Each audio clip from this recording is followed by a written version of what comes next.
Alright, so let's continue. So now we just need to fix one last thing on the application, after which we can wrap up the entire thing and we can connect it with the domain.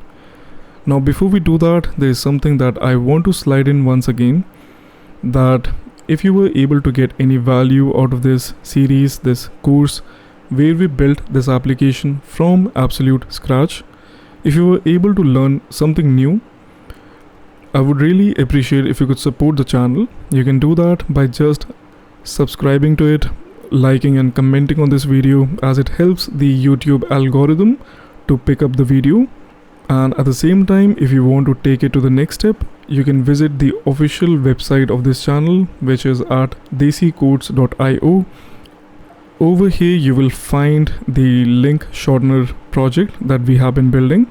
And at the same time, make sure to sign up to the newsletter if you want to get notified about the new courses or projects.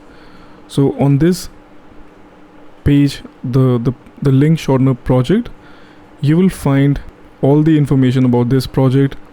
Well, I will include this part at the very starting, so it doesn't make any sense.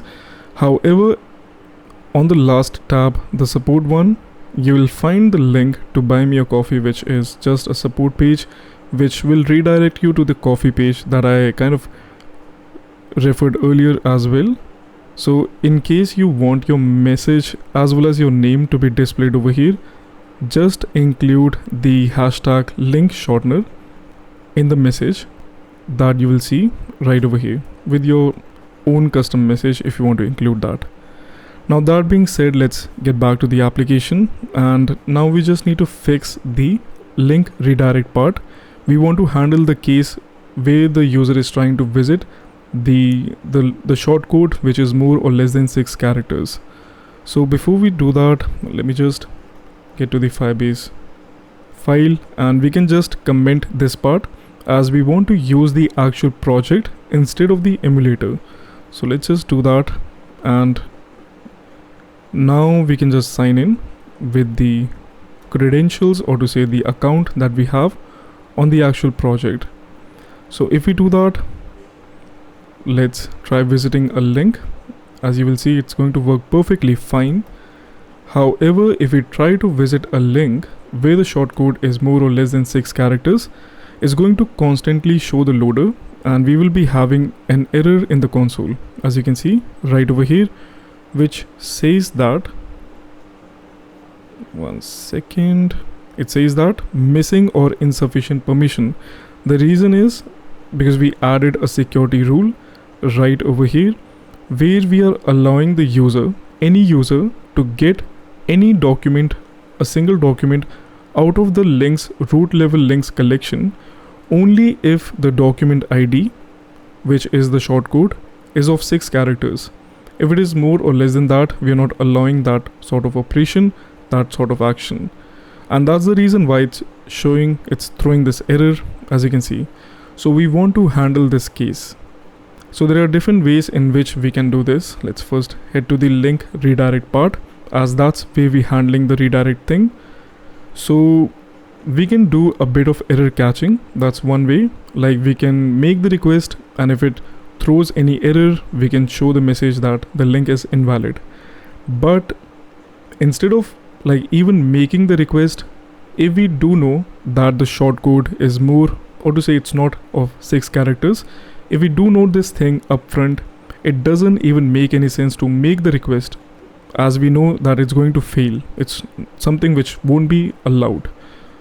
So what we can do is, before we make the request, we can add in an if statement as such, where we can check that if the shortcode that the user is trying to visit, if the length of it is not equals to 6, we can just return from this function. However, we also want to show the message, which is this thing, link is invalid, and this thing is only shown, it's only displayed when the loading is of false, because if it is of true, it means we are still trying to get the document, and if the document is valid, if the link is the valid then we are kind of redirecting to the original link. So in the same way, we can just return, and we can use the set loading function to update the state and we can set it to be or false as such. If we do that and if we try to visit, we are directly going to see the message without any errors in the console, as we are not making any request to the Firestore. So that's perfect. And now I think that's it for the application. We should be able to visit a proper one, and if the shortcode is of 6 characters but not a valid one, which is again another case which can happen, that it is of 6 characters but not a valid one, in that case it's going to throw the message of link is invalid after making the request and checking that the document doesn't exist. So yep, that's it. Now the only thing left is to connect with a domain. Let's do that. We do have the hosting set up, as you can see, and now we just need to add a custom domain. Let's do that.